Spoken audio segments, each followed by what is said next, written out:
दिया जलाया, उस युवक के हाथ में दिया दिया, उसे सीढ़ियां उतारने के लिए खुद उसके साथ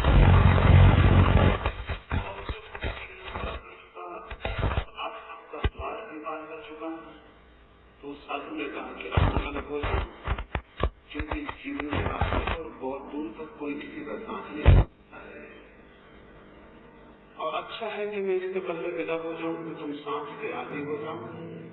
और इतना करके उस घड़ी रात में, उस अंधेरी रात में उसने उसके हाथ के दिए को फूंक के बुझा दिया। वो युवक बोला, ये क्या पागलपन हुआ, अभी तो आश्रम के हम बाहर भी नहीं निकल पाए, सांस भी छोड़ दिया और दिया भी बुझा दिया।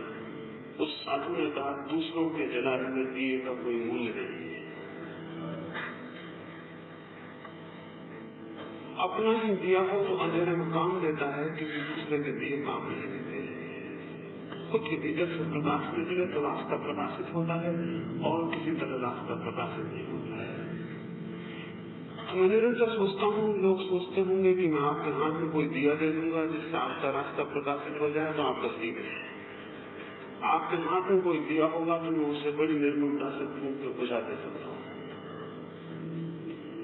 मेरी मनसा और मेरा इरादा यही है कि आपके हाथ में अगर कोई दूसरे का दिया हुआ प्रकाश हो तो मैं उसे फूंक दूं, उसे बुझा दूं।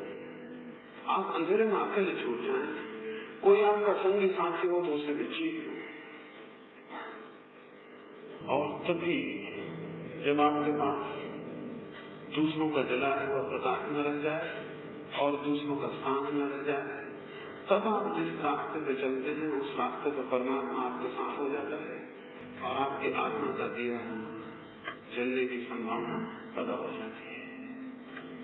सारी जमीन पर ऐसा हुआ है, सत्य की जो बहुत खोज है, परमात्मा की बहुत चर्चा है, लेकिन ये सारे कमजोर लोग कर रहे हैं जो सांस छोड़ने को राजी नहीं है और जो दिया बुझाने को राजी नहीं है। अंधेरे में जो अकेले चलने का साहस करता है बिना प्रकाश के, उसके भीतर सांस का प्रकाश पैदा होना शुरू हो जाता है, और जो सहारा खोजता है वो निरंतर कमजोर होता चला जाता है। भगवान को आप सहारा न समझें, और जो लोग भगवान को सहारा समझते होंगे वो गलती में है, उन्हें भगवान का सहारा नहीं उपलब्ध हो सकेगा। कमजोरों के लिए जगत में कुछ भी उपलब्ध नहीं होता, और जो शक्तिहीन है और जिनमें साहस की कमी है, धर्म उनका रास्ता नहीं है। देखता उल्टा है, देखता ये है कि जितने कमजोर हैं, जितने साहसहीन हैं, वो सभी धार्मिक होते हुए दिखाई पड़ते हैं। कमजोरों को, साहसहीनों को, जिनकी मृत्यु करीब आ रही है, उनको घबराहट में, भय में धर्म ही मार्ग होता है। इसलिए धर्म के आसपास कमजोर और साहसीन लोग इकट्ठे हो जाते हैं, जबकि बात उल्टी है। धर्म तो उनके लिए है जिनके भीतर साहस हो, जिनके भीतर शक्ति हो, जिनके भीतर बड़ी दुर्दम हिम्मत हो, और जो कुछ अंधेरे में अकेले बिना प्रकाश से चलने का दुस्साहस कर सके। तो ये मैं प्राथमिक रूप से आपसे कहूं, दुनिया में यही वजह है कि जब से कमजोरों ने धर्म को चुना है तब से धर्म कमजोर हो गया है।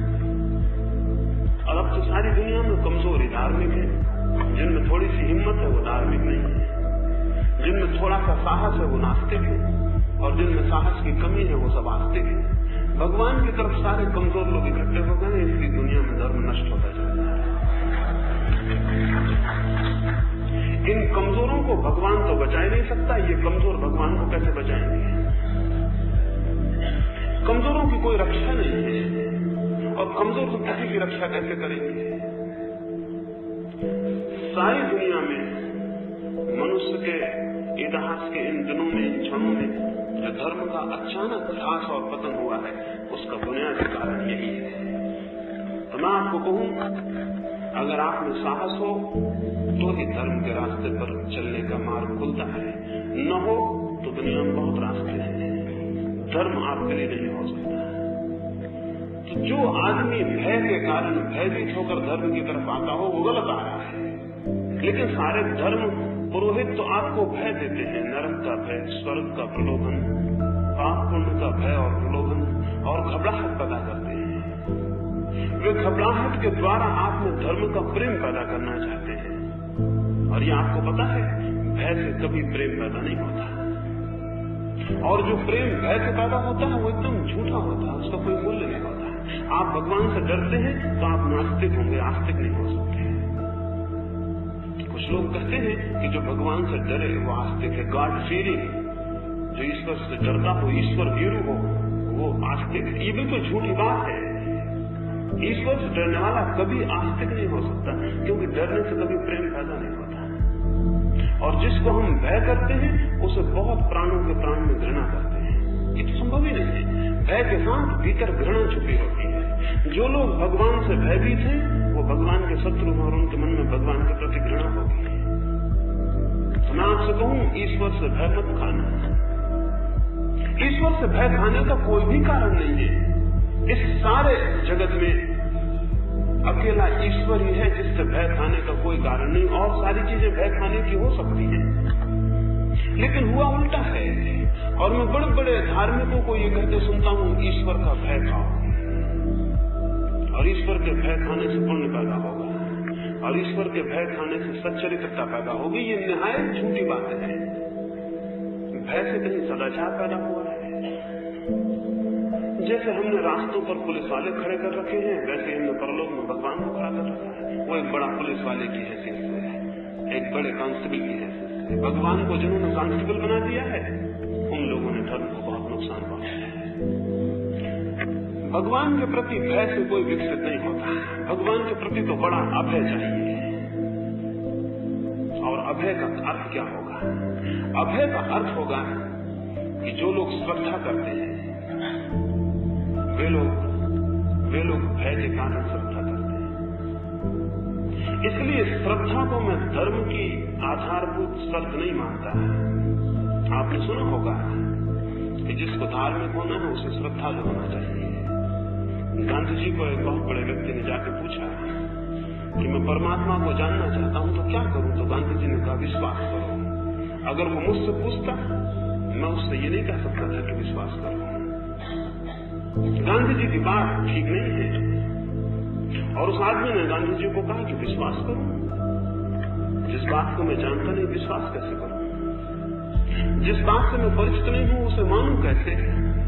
गांधी जी ने कहा, बिना माने तो परमात्मा को जाना नहीं जा सकता। और मैं आपसे ये कहना चाहता हूं, जो मान लेते हैं वो कभी नहीं जान सकेंगे। मैं आपसे ये कहता हूं कि जो परमात्मा को मान लेते हैं वे कभी नहीं जान सकेंगे। यह आपका दुर्भाग्य होगा कि आप परमात्मा को मानते हो, क्योंकि मानने का अर्थ ये हुआ कि आपने जिज्ञासा और खोज के द्वार बंद कर दिए। मानने का अर्थ ये हुआ कि अब आपकी कोई तलाश नहीं है, आपकी कोई खोज नहीं है, अब आपकी कोई इंक्वायरी नहीं है, अब आप कुछ खोज नहीं रहे हैं, आप तो मान के बैठ गए, आप तो मर गए। श्रद्धा मृत्यु है और संदेह जीवन है, संदेह खोज है। तो मैं आपसे श्रद्धालु होने को नहीं, मैं आपसे संदेह करने को कहता हूं। लेकिन संदेह करने का ये मतलब समझ लेना कि मैं आपको ईश्वर को न मानने को कह रहा हूं, क्योंकि न मानना भी मानने का एक रूप है। आस्तिक भी श्रद्धालु होता है, नास्तिक भी श्रद्धालु होता है। आस्तिक की श्रद्धा है कि ईश्वर है, नास्तिक की श्रद्धा है कि ईश्वर नहीं है। ये दोनों अज्ञानी है। इन दोनों की श्रद्धाएं हैं, इन दोनों की खोज नहीं है। संदेह तीसरी अवस्था है, आस्तिक और नास्तिक दोनों की नहीं। संदेह तो स्वतंत्र चित्त की अवस्था है। वैसा व्यक्ति निर्भय होकर पूछता है क्या है, और न वो परंपरा को मानता है, न वो रूढ़ी को मानता है, न वो शास्त्र को मानता है। वो किसी दूसरे के दिए को अंगीकार नहीं करता। वो ये कहता है कि खोजूंगा अपना दिया, वही साथी हो सकेगा। दूसरों के दिए कितने दूर तक, कितनी सीमा तक साथ दे सकते हैं। और इस जीवन के रास्ते पर सच है ये कि अपने सिवाय, स्वयं के सिवाय कोई साथी नहीं है। और कितनी ही बड़ी भीड़ खड़ी हो, कोई साथी नहीं है।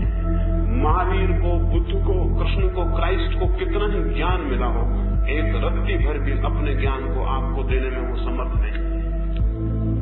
इस जगत में ज्ञान दिया लिया नहीं जा सकता, और सब चीजें ली भी जा सकती हैं। और स्मरण रखें, जो नहीं लिया जा सकता, नहीं दिया जा सकता, उसका ही मूल्य है। जो लिया जा सकता है, दिया जा सकता, उसका कोई मूल्य नहीं है।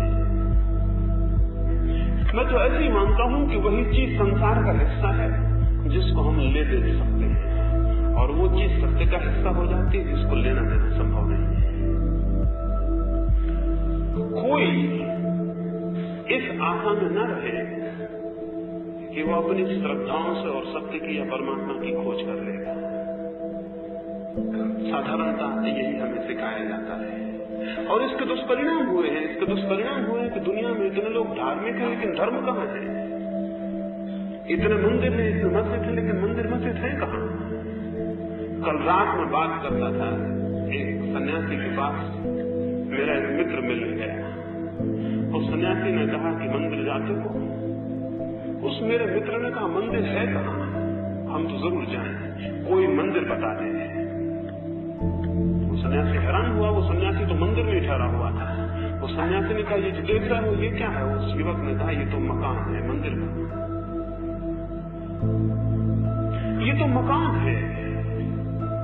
और उस युवक ने कहा कि सारी जमीन पर जिनको लोग मंदिर और मस्जिद कहते हैं वो मकान है, मंदिर कहाँ है? और जिनको आप मूर्तियां कह रहे हैं, जिनको आप भगवान की मूर्तियां कह रहे हैं, कैसी आत्म प्रवंचना है, कैसा धोखा है। मिट्टी और पत्थर को अपनी कल्पना से हम भगवान बना लेते हैं, जैसे कि हम भगवान के सृष्टा हैं। सुना था मैंने कि भगवान मनुष्यों का सृष्टा है, देखा ये कि आदमी मनुष्य भगवान के सृष्टा है, और हर एक आदमी अपनी अपनी शक्ल में भगवान को बनाए हुए बैठे हैं। भगवान ने दुनिया को कभी बनाया नहीं, ये तो संदेह की बात है, लेकिन आदमी ने भगवान की खूब शक्लें बनाई है, ये स्पष्ट ही है। और जो भगवान आदमी का बनाया हुआ हो उसे भगवान कहना आदमी के अज्ञान और अहंकार की घोषणा के सिवा और कुछ भी नहीं। जो आदमी का बनाया हुआ हो उसे भगवान कहना आदमी के अज्ञान और अहंकार की घोषणा के सिवा और क्या है? कैसा धोखा आदमी अपने को दे सकता है। ये हमारा निम्नतम अहंकार है कि हम सोचते हो कि जो हम बनाते हैं वो भगवान हो सकता है। जो नहीं बनाया जा सकता है और जिसे कभी कोई नहीं बना सकेगा, और जो सब बनाने के पहले है और सबके मिट जाने के बाद भी शेष रह जाता है, उसे हम भगवान कहते हैं। उसका मंदिर कहाँ है और उसकी मस्जिद कहाँ है और उसके मानने वाले लोग कहाँ हैं? असल में उसका कोई मानना नहीं होता, उसका तो जानना होता है। मानना नहीं होता उसका कोई, उसका जानना होता है।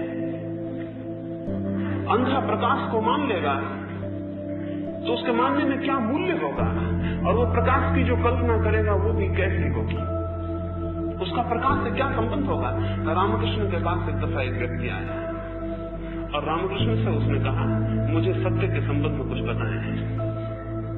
और रामकृष्ण से उसने कहा कि मुझे परमात्मा के संबंध में कुछ कहें। और रामकृष्ण ने कहा मुझे तुम्हारे पास आंखें तो दिखाई नहीं देती, तुम समझोगे कैसे?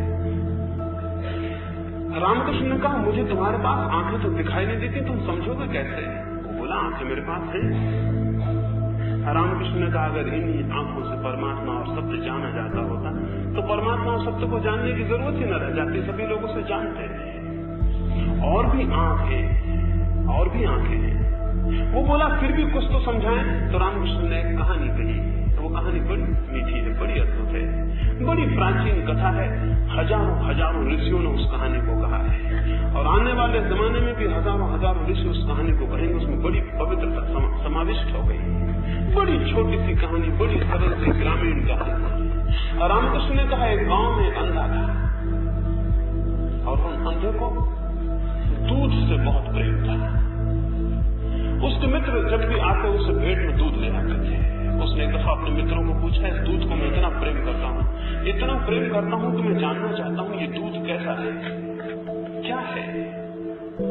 मित्रों ने कहा बड़ा मुश्किल है, कैसे बताएं? फिर उस अंधे ने कहा कुछ तो समझाएं, किसी तरह समझाएं कि ये दूध क्या है, कैसा है। उसके एक मित्र ने कहा कि दूध बगुला होता है, बगुले के पंख जैसा सफेद है।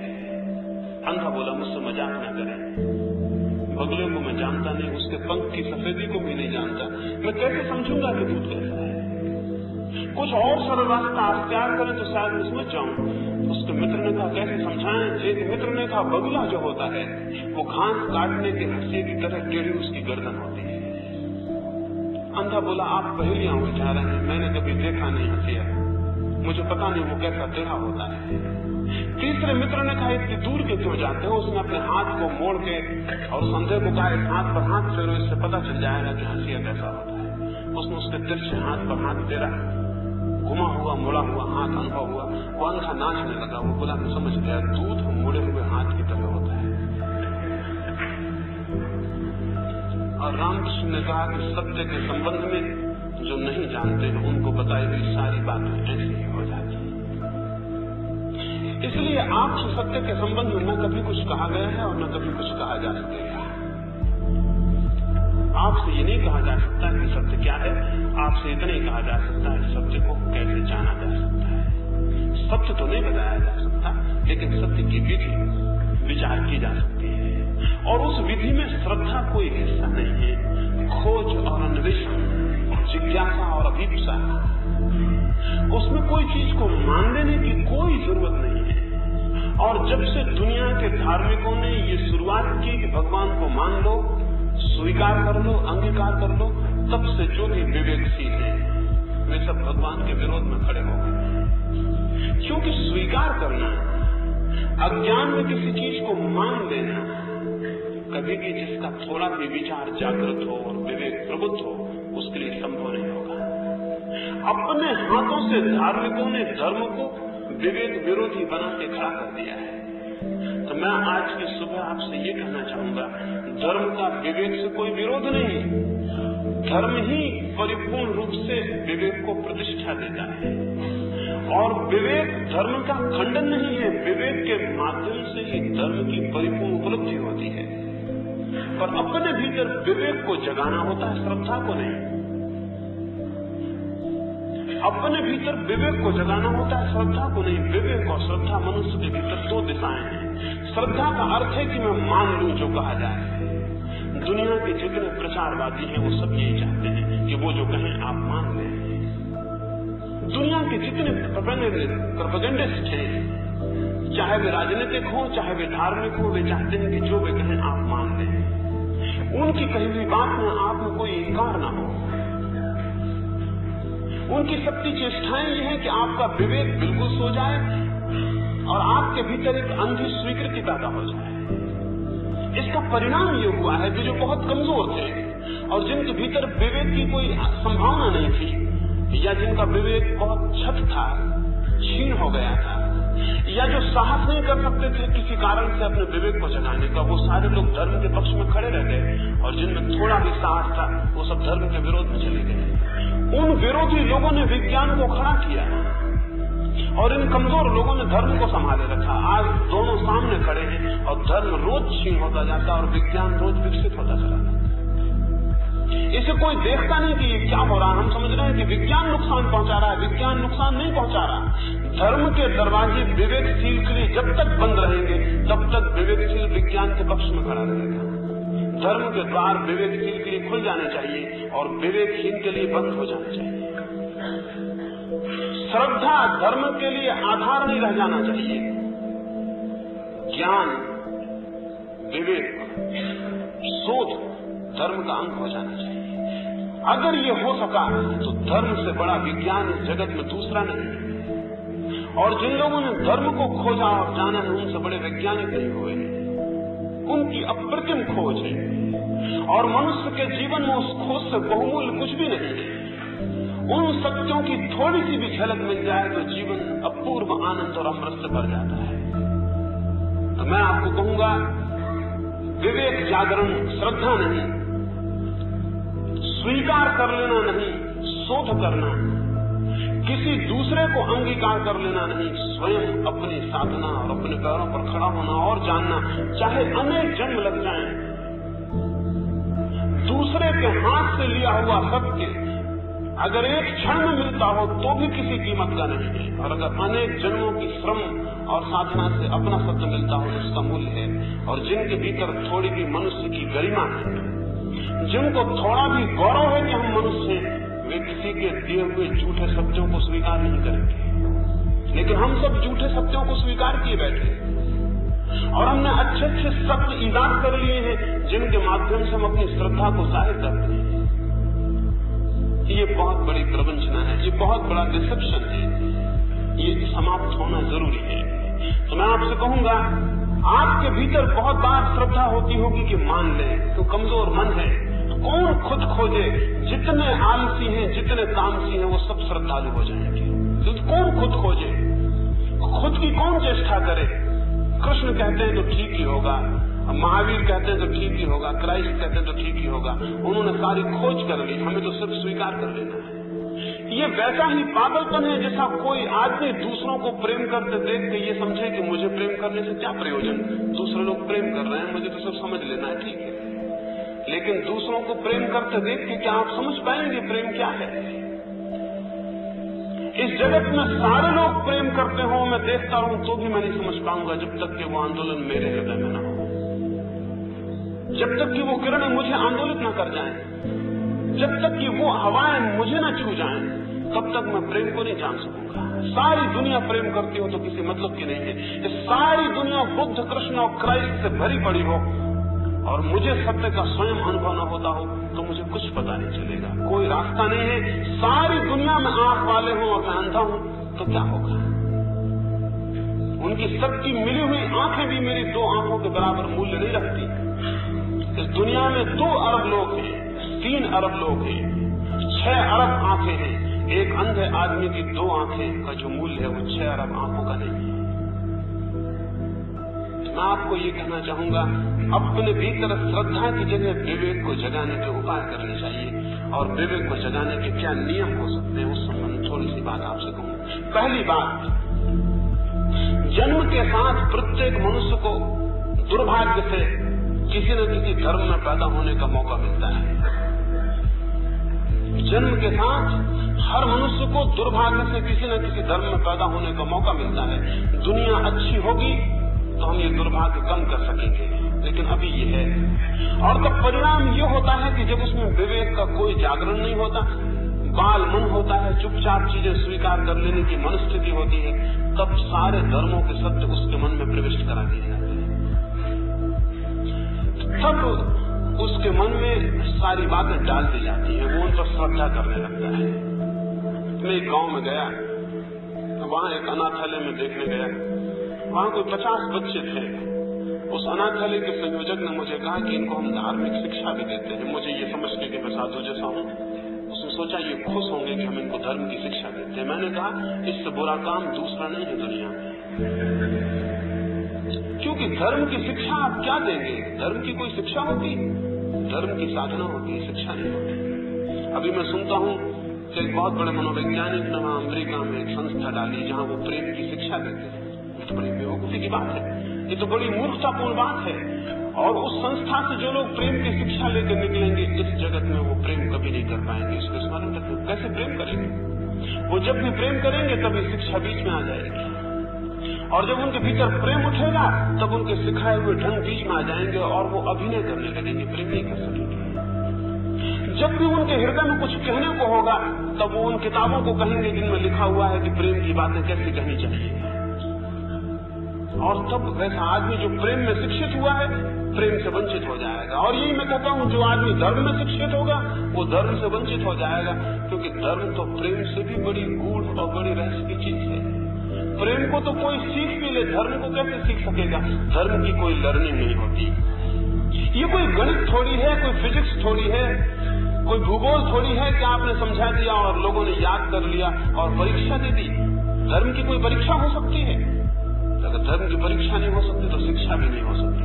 जिस चीज की परीक्षा हो सके उसकी ही शिक्षा हो सकती है। तो मैंने उनसे कहा, तो आप बड़ा बुरा कर रहे हैं, इन बच्चों के मन में बड़ा नुकसान पहुंचा रहे हैं, क्या शिक्षा देते होंगे? वो बोले, आप क्या कहते हैं, अगर धर्म की शिक्षा न होगी तो लोग बिल्कुल बिगड़ जाएंगे। मैंने कहा, दुनिया में इतनी धर्म की शिक्षा है, लोग बने हुए दिखाई पड़ रहे हैं। दुनिया में इतनी धर्म की शिक्षा है, जितनी बाइबल बिकती है कोई किताब नहीं बिकती, जितनी गीता पढ़ी जाती है कोई किताब नहीं पढ़ी जाती, जितने रामायण के पाठ होते हैं कौन सी किताब के होते होंगे, कितने सन्यासी हैं, कितने साधु हैं, एक एक धर्म के कितने प्रचारक हैं। कैथोलिक ईसाइयों के प्रचारकों की संख्या 11 लाख है, और इसी तरह सारी दुनिया के धर्म प्रचारकों की संख्या ये इतना प्रचार, इतनी शिक्षा, इसके बाद आदमी कोई बना हुआ तो मालूम नहीं होता। इससे बिगड़ी और शक्ल क्या होगी जो आदमी की आज है। तो मैं आपको ये कहना चाहूं, धर्म शिक्षा से आदमी नहीं ठीक होगा। मैंने उनसे कहा तो गलत बात है, फिर भी मैं समझू आप क्या शिक्षा देते होंगे। उन्होंने कहा आप इनसे कोई भी प्रश्न पूछिए, ये हर प्रश्न का उत्तर नहीं। मैंने कहा यही दुर्भाग्य है, सारी दुनिया में किसी से पूछिए ईश्वर है, कोई भी कह देगा है। यही खतरा, जिनको कोई पता नहीं वो कहते हैं। और इसका परिणाम ये होगा कि वो धीरे धीरे अपने इस उत्तर पर खुद विश्वास कर लेंगे कि ईश्वर है, और तब उनकी खोज समाप्त हो जाएगी। मैंने उन बच्चों को पूछा आत्मा है, वो सारे बच्चे बोले है।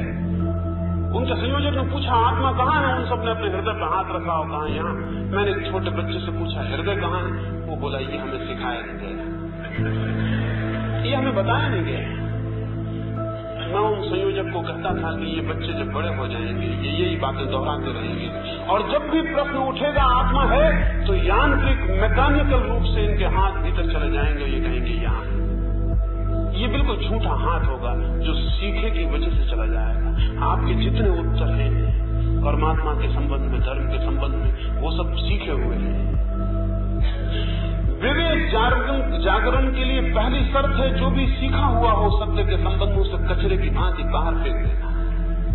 जो आपके माँ बाप ने, आपकी शिक्षा ने, आपकी परंपरा ने, आपके समाज ने सिखाया हो उसे कचरे की तरह बाहर फेंक देना। धर्म इतनी ओछी बात नहीं है कि कोई सिखा सके। इसमें आपके माँ बाप का, आपकी परंपरा का अपमान नहीं कर रहा है, इसमें मैं धर्म की प्रतिष्ठा कर रहा हूँ। स्मरण रखें, मैं ये नहीं कह रहा कि परंपरा बुरी बात है, मैं ये कह रहा हूँ कि धर्म इतनी बड़ी बात है कि परंपरा नहीं सिखा सकती। मैं ये कह रहा हूँ कि धर्म इतनी बड़ी बात है कि कोई माँ बाप नहीं सिखा सकते। मैं ये कह रहा हूँ कि धर्म इतनी बड़ी बात है कि कोई पाठशाला नहीं सिखा सकती। जो लोग समझते हैं कि सिखाया जा सकता है धर्म, उनको धर्म की महिमा का पता नहीं। पहली बात है जिज्ञासा, स्वतंत्र जिज्ञासा, और जो सिखाया गया है उसे कचरे की भांति फेंक देने की जरूरत है। इसके लिए साहस चाहिए। अपने वस्त्र छोड़ के नग्न हो जाने के लिए उतने साहस की जरूरत नहीं है जितनी साहस की जरूरत उन मन के वस्त्रों को छोड़ने के लिए है जो परंपरा आपको सिखा देती है, और उन ढांचों को तोड़ने के लिए है जो समाज आपको दे देता है। हम सबके मन बंधे हुए हैं एक ढांचे में, उस ढांचे में जो बंधा है वो सत्य की उड़ान को नहीं ले सकेगा। इसके पहले कि कोई सत्य की तरफ अग्रसर हो उसे सारे ढांचे तोड़ के मिटा देने होंगे। मनुष्य ने जितने भी विचार परमात्मा के संबंध में सिखाए हैं उसे उन्हें छोड़ देना होगा। एक रात को कुछ शराबी एक नदी पर गए थे और उन्होंने सोचा कि पूर्णिमा की रात है, वो नाव में बैठ के यात्रा करें। वे नाव में बैठे, उन्होंने पतवार चलाई और उन्होंने समझा कि नाव चलनी शुरू हो गई। वे रात भर नाव चलाते रहे। उन्होंने सोचा कि बड़ी यात्रा हो गई। सुबह जब ठंडी हवाएं चलने लगी और उनका नशा थोड़ा उतरा तो उनमें से एक ने कहा कि हम देखें तो कि कितनी दूर निकल आए, वापस लौटे। वे घाट पर उतरे, उन्होंने देखा कि अरे रात भर मेहनत व्यर्थ गई। वे नाव को छोड़ना भूल गए थे। वो नाव वहीं खूंटे से बंधी हुई थी। चलाई उन्होंने रात भर और समझा कि यात्रा हो रही है, लेकिन नाव को खूंटे से छोड़ना भूल गए थे। वे लोग जिन्होंने अपनी आत्मा की नाव को सत्य परमात्मा की तरफ लगाया हो, अगर उन्होंने परंपरा और समाज के खूंटे से अपने को नहीं छोड़ा, एक दिन वो पाएंगे कि नाव वहीं खड़ी हुई है। एक दिन जब वो तट को उतर कर देखेंगे तो पाएंगे जीवन व्यर्थ गया। हमने पतवार तो बहुत किए, लेकिन नाव 1 इंच आगे नहीं जा सकी। नाव को गतिमान करने के लिए चलाना ही काफी नहीं, छोड़ना भी जरूरी है। तो इसके पहले कि आप सत्य की तरफ चलें, आप अपने को छोड़ें। जो छोड़ना भूल जाएगा उसका चलना सार्थक नहीं होगा। आपने कहीं अपने को छोड़ा है क्या? मैं तो हैरान हूं, सत्य की तरफ जो लोग उत्सुक होते हैं वो उतनी जोर से बांधने लगते हैं छोड़ने की बजाय। अगर वो जैन है तो वो और ज्यादा जैन होने लगते हैं, अगर वो हिंदू है तो और ज्यादा हिंदू होने लगते हैं, अगर मुसलमान है तो और ज्यादा मुसलमान होने लगते हैं। वो उस खूंटे पर जंजीर को और गहरा करने लगते हैं। सत्य की तरफ जिसे जाना है उसे हिंदू होने का मौका कहाँ है? जिसे सत्य की तरफ जाना है वो जैन कैसे हो सकता है? जिसे परमात्मा में उत्सुकता है उसकी उत्सुकता मुसलमान में और ईसाइयत में कैसे हो सकती है? और अगर ये उसकी उत्सुकताएं हैं तो ये तो खूंटे हैं और ये उसके नाव को आगे नहीं जाने देंगे। विवेक जागरण के लिए पहली जरूरत है उन खूंटों से अपने को छोड़ने जिनसे समाज ने आपको बांध दिया। समाज की जरूरत है बांधने के लिए। समाज को मुश्किल पड़ेगी अगर आप बंधे हुए न हो। समाज का सारा ढांचा दिक्कत में पड़ जाएगा अगर वो आपको न बांधे। इसलिए समाज आपको बांधने की चेष्टा करती है। समाज की व्यवस्था, समाज की सुव्यवस्था इस पर निर्भर है कि आप बंधे हुए हो। हर आदमी खूंटे से बंधा हुआ हो, समाज व्यवस्थित होगा। समाज अपनी व्यवस्था के लिए आपका बलिदान चढ़ा देता है। समाज व्यक्तियों का बलिदान कर लेता है व्यवस्था के लिए। इसलिए जितना समाज व्यवस्थित होगा व्यक्तियों का उतना ही बलिदान करना जरूरी हो जाएगा। सोवियत रूस या हिटलर जैसे लोगों ने व्यक्तियों को बिल्कुल समाप्त कर दिया क्योंकि समाज की पूरी व्यवस्था उनको कर दी है। उन्होंने व्यक्तियों को खूंटों से बांधा नहीं, व्यक्तियों को खूंटे बना दिया। अब उनके छूटने की गुंजाइश नहीं रखी। समाज की जरूरत है कि व्यक्ति बिल्कुल मर जाए, वो बिल्कुल मशीन की तरह व्यवहार करे। समाज जो कहे उस तरफ जाए, समाज जो व्यवस्था दे उसको माने। समाज को सत्य से कोई मतलब नहीं, समाज को तो सुव्यवस्था से मतलब है। इसलिए समाज की जरूरत है वो आपको बांधेगी, लेकिन एक सीमा पर आपकी अपनी जरूरत है सबकी और आपको छोड़ना पड़ेगा। छोड़ने का मतलब ये नहीं है कि आप उच्छृंखल हो जाएंगे। छोड़ने का ये मतलब नहीं कि आप स्वच्छंद हो जाएंगे। छोड़ने का मतलब ये नहीं है कि आप समाज विरोधी हो जाएंगे। छोड़ने का मतलब केवल इतना है कि आपकी चित्त की भूमिका जंजीरों से बंधी नहीं रह जाएगी। आप किन्हीं धारणाओं में अपने को कैद नहीं करेंगे, किन्हीं कंसेप्ट्स में अपने को बांधेंगे नहीं और किन्हीं संस्कारों को आप अज्ञान में स्वीकार नहीं करेंगे। आप खोज में संलग्न होंगे। आप आंतरिक जिज्ञासा के लोक में प्रवेश करने में लगे होंगे और धीरे धीरे वहां जितनी गति आपकी होगी और जो अनुभव आपको होंगे वे ही अनुभव आपके पथ के प्रदीप बनेंगे, वे ही अनुभव आपके लिए प्रकाश बनेंगे। पहली जरूरत है समाज ने जो ढांचे और संस्कार दिए हैं उनको कोई व्यक्ति छीण करे, उनको छोड़े मन से। लेकिन इतना ही काफी नहीं है। समाज के ढांचे छीण हो जाएं तो मन उड़ने को मुक्त हो जाता है, लेकिन इसका मतलब ये नहीं है कि उड़ान शुरू हो गई। उड़ने की संभावना पैदा हो जाती है। समाज के ढांचे, परंपरा, शास्त्र, संप्रदाय, इनके द्वारा प्रचारित संस्कार, इनको छोड़ के चेतना इतनी हल्की हो जाती है कि उड़ सकती है। फिर साथ दूसरी चेष्टा अंतर्दृष्टि के लिए करनी होती है। एक तो खूंटे से छोड़ देना और फिर अंतर्दृष्टि की पतवार चलानी होती, तब नाव में गति होती है। अंतर्दृष्टि की पतवार का क्या अर्थ है? अंतर्दृष्टि की पतवार का अर्थ है कि चीजों को जैसी वे दिखाई पड़ती हैं उनको वैसे मत मान लेना, उनके भीतर बहुत कुछ है। एक आदमी मर जाता है, हमने कहा आदमी मर गया। जिस आदमी ने इस बात को यही समझ के चुप हो गया उसके पास अंतर्दृष्टि नहीं है। गौतम बुद्ध एक महोत्सव में भाग लेने जाते थे। रास्ते पर उनके रथ में उनका साथी था और वो थे, और उन्होंने एक बूढ़े आदमी को देखा। वो उन्होंने पहला बूढ़ा देखा। जब गौतम बुद्ध का जन्म हुआ तो ज्योतिषियों ने उनके पिता को कहा कि ये व्यक्ति बड़ा होकर या तो चक्रवर्ती सम्राट होगा और या सन्यासी हो जाएगा।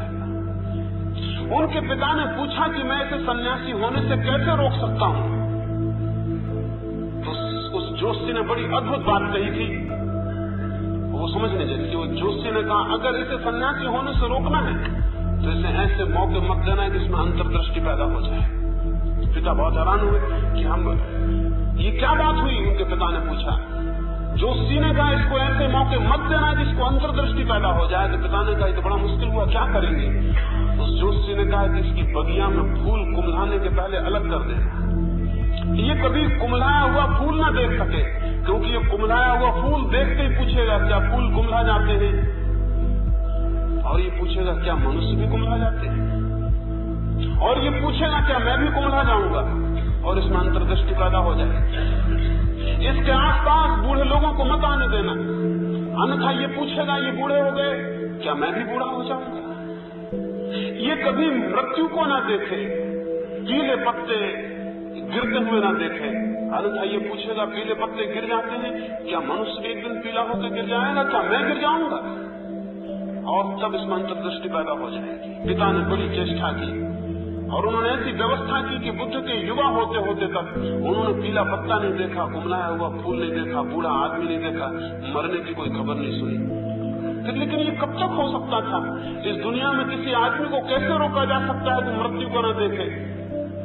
कैसे रोका जा सकता है कि पीले पत्ते न देखे? कैसे रोका जा सकता है कि कुमलाए हुए फूल न देखे?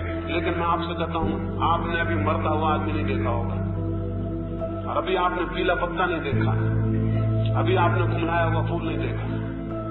बुद्ध को उसके बाप ने रोका बहुत मुश्किल से, तब भी एक दिन उन्होंने देख लिया। आपको कोई नहीं रोके हुए और आप नहीं देख पा रहे। अंतर्दृष्टि नहीं है, नहीं तो आप सन्यासी हो जाते हैं। सवाल यह है, क्योंकि उस जोशी ने कहा था कि अगर अंतर्दृष्टि पैदा हुई तो ये सन्यासी हो जाएगा। तो जितने लोग सन्यासी नहीं है, मानना चाहिए उन्हें अंतर्दृष्टि नहीं होगी। खैर एक दिन बुद्ध को दिखाई पड़ गया, वो यात्रा पर गए महोत्सव में भाग लेने, और एक बूढ़ा आदमी दिखाई पड़ा और उन्होंने तत्क्षण अपने सारथी को पूछा, इस मनुष्य को क्या हो गया? तो सारथी ने कहा, ये व्रत हो गया। बुद्ध ने पूछा, क्या हर मनुष्य व्रत हो जाता है? तो सारथी ने कहा, हर मनुष्य व्रत हो जाता है। बुद्ध ने पूछा, क्या मैं भी? उस सारथी ने कहा, भगवान कैसे कहूं, लेकिन कोई भी अपवाद नहीं है, आप भी हो जाएंगे। बुद्ध ने कहा, रथ वापस लौट लो, वापस रथ को वापस ले लो। सारथी बोला, क्यों? बुद्ध ने कहा, मैं बूढ़ा हो गया। ये अंतर्दृष्टि है। बुद्ध ने कहा, मैं बूढ़ा हो गया। अद्भुत बात कही, बहुत अद्भुत बात कही। और वो लौट भी नहीं पाए कि उन्होंने मृतक को देखा और बुद्ध ने पूछा, ये क्या हुआ? तो सारथी ने कहा, ये बुढ़ापे के बाद का दूसरा चरण है, ये आदमी मर गया। बुद्ध ने पूछा, क्या हर आदमी मर जाता है? सारथी ने कहा, हर आदमी। और बुद्ध ने पूछा, क्या मैं भी? और सारथी ने कहा, आपकी कोई भी अपवाद नहीं है। बुद्ध ने कहा, अब लौटाओ या ना लौटाओ सब बराबर है। सारथी ने कहा, क्यों? बुद्ध ने कहा, मैं मर गया। ये अंतर्दृष्टि है। चीजों को उनके ओर छोड़ तक देख लेना, चीजें जैसी दिखाई पड़े उनको वैसा स्वीकार न कर लेना। उनके अंतिम चरण तक जिसको अंतर्दृष्टि पैदा होगी, वो इस भवन की जगह खंडहर भी देखेगा। जिसे अंतर्दृष्टि होगी, वो यहाँ इतने जिंदा लोगों की जगह इतना मुर्दा लोग भी देखेगा, इन्हीं के बीच, इन्हीं के साथ। जिसे अंतर्दृष्टि होगी, वो जन्म के साथ ही मृत्यु को भी देख लेगा, और सुख के साथ दुख को भी, और मिलन के साथ विछोह को भी। अंतर्दृष्टि आर पार देखने की विधि है, और जिस व्यक्ति को सत्य जानना हो, उसे आर पार देखना सीखना होगा, क्योंकि परमात्मा कहीं और नहीं है। जिसे आर पार दिखना आ जाए, उसे यही परमात्मा उपलब्ध हो जाता है। वो आर पार देखने के माध्यम से हुआ दर्शन। एक बहुत बड़ा राजा हुआ, वो एक रात सोया हुआ था। तो वो बगदाद में हुआ, एक मुसलमान राजा था, वो अपने महल में रात सोया हुआ था, और उसने अपने ऊपर छप्पर पर किसी की चलने की आवाज सुनी। तो उसने सोचा, ये क्या पागलपन है, इतनी रात को महल के छप्पर पे कौन चलता है? उसने चिल्ला कर पूछा कि आधी रात है, ये कौन ऊपर छत पे चढ़ रहा है, ये कौन ऊपर छप्पर पे चल रहा है? एक आदमी ने ऊपर से कहा, मेरा ऊंट खो गया, उसे खोजता हूं। राजा हैरान हुआ, उसने कहा, पागल मालूम होते हो, ऊंट कहीं छप्परों पर खोते हैं, मकानों के छप्परों पर ऊंट खोते हैं? उस आदमी ने कहा कि अगर मकानों के छप्परों पर ऊंट नहीं खो सकते, और अगर मकानों के छप्परों पर ऊंट नहीं खोजे जा सकते, तो तुम जहां राज सिंहासन पर परमात्मा को खोज रहे हो, कभी सोचा कि मकान पे तो ऊंट खो भी जाए और मिल भी जाए, राज सिंहासन पर परमात्मा नहीं मिलेगा? राजा बहुत हैरान हुआ। उसने बहुत कोशिश की, उस फकीर को, कौन आदमी था जिसने ऊपर से ये बात की, खुजवाया जाए। उसने बहुत ढूंढवाया, लेकिन उसका कोई पता नहीं चला। दिन बीते, वो बात भूल गया। फिर एक दिन एक सन्यासी, एक फकीर दरबार में आया। वो इतना महिमा युक्त था, इतना प्रभावी था कि संतरी उससे रोक नहीं सके, उससे पूछ नहीं सके कि आप कैसे जाते हैं और किसकी आज्ञा से। वो भीतर प्रविष्ट हुआ और दरबार में पहुंच गया। सारे दरबारी घबरा के खड़े हो गए, खुद राजा भी खड़ा हो गया। लेकिन उसने अपना सोचा कि कौन है आप और कैसे आए, क्या प्रयोजन है। उस फकीर ने कहा, इस सराय में कुछ दिन ठहरना चाहता हूं। राजा ने कहा, सराय? अशिष्ट बात बोल रहे हो, थोड़े शिष्टाचार का भी बोध नहीं। ये मेरा महल है, मेरा निवास है। वो फकीर जोर से हंसने लगा और बोला, इसके पहले भी मैं आया था लेकिन तुमको नहीं पाया था, तब दूसरा आदमी सिंहासन पर था। उसके पहले भी आया था, तब उसको भी नहीं पाया था, तीसरा आदमी सिंहासन पर था। यूं मैं कई दफा आया, हर दफा आदमी बदल जाते हैं, इसलिए क्षमा करें। मुझे ऐसा शक हुआ कि ये सराय है, यहाँ लोग आते हैं और जाते हैं, और इसलिए मैंने कहा कि इस सराय में मुझे ठहरने का कोई अवकाश मिल जाए तो बड़ी कृपा हो। राजा ने उठ कर उसके पैर पकड़ लिए और कहा कि निश्चित हो गया, जिस आदमी को खोजता था वो तुम ही हो सकते हो। क्या उस रात मेरे छप्पर पर ऊंट तुम ही खोजते थे? क्योंकि तुम्हारे सिवाय और कौन खोजेगा। वो फकीर बोला, मैं ही था और आया था कि तुम्हें शायद अंतर्दृष्टि पैदा हो जाए, और आज फिर आया हूं कि शायद अंतर्दृष्टि पैदा हो जाए। उस राजा ने कहा, बात समझ में आ गई, और उसने पीछे लौट कर नहीं देखा, वो महल के बाहर हो गया। उससे जब भी लोग पूछते कि ऐसा तुमने इतनी जल्दी क्यों किया, उसने कहा, अंतर्दृष्टि जब पैदा होती तो जल्दी और देर का कोई सवाल नहीं। आर पार देखने की जरूरत है तो मकान सराय दिखाई पड़ेगा, और आप चलते फिरते मुर्दे मालूम होंगे, खुद अपने को मुर्दे मालूम होंगे, क्योंकि जो चीज मर जानी है वो आज ही मरी हुई होनी चाहिए। जो चीज मर जानी है वो हमेशा मर रही है धीरे धीरे। मैं जिस दिन पैदा हुआ उसी दिन से मर रहा हूं। एक दिन ये मरने की प्रक्रिया पूरी हो जाएगी, मैं समाप्त हो जाऊंगा। उसे लोग मृत्यु कहेंगे, लेकिन जो देखता है वो जान रहा है कि मैं प्रतिक्षण मर रहा हूं, नहीं तो मृत्यु घटित कैसे होगी। मरने का क्रमिक विकास ही, ग्रेजुअल ग्रोथ, वो जो रोज बढ़ती हो रही है मृत्यु की, वो एक दिन मरण हो जाएगा। हम यहाँ बैठे जितने लोग मर रहे हैं, यहाँ घंटे भर मर गए, घंटा मर गया हमारे भीतर। जो जीवन में आर पार देखेगा उसे अनेक बातें दिखाई पड़नी शुरू होंगी। जिज्ञासा मुक्त हो और अंतर्दृष्टि की तलाश रहे, और किसी चीज को हम जैसी वो दिखाई पड़ती हो, उसके चेहरा जैसा मालूम पड़ता हो, वैसे स्वीकार न कर लें, उसके भीतर प्रवेश करें और देखें, तो ये सारा जगत संन्यास का उपदेश बन जाता है। ये सारा जगत परित्याग का उपदेश बन जाता है। ये सारा जगत धर्म का शिक्षालय हो जाता है। और जो आर पार देखने में समर्थ हो जाता है, जिसकी शिक्षा, जिसकी जीवन शिक्षा और अनुशासन आर पार देखने में समर्थ हो जाता है, वो व्यक्ति घटनाओं के पीछे उसको देखने लगता है जिसमें कोई घटना नहीं घटती। वो व्यक्ति परिवर्तन के पीछे उसको अनुभव करने लगता है जिसमें कोई परिवर्तन नहीं होता। वो व्यक्ति जड़ता के पीछे उसको देखने लगता है जो चैतन्य है।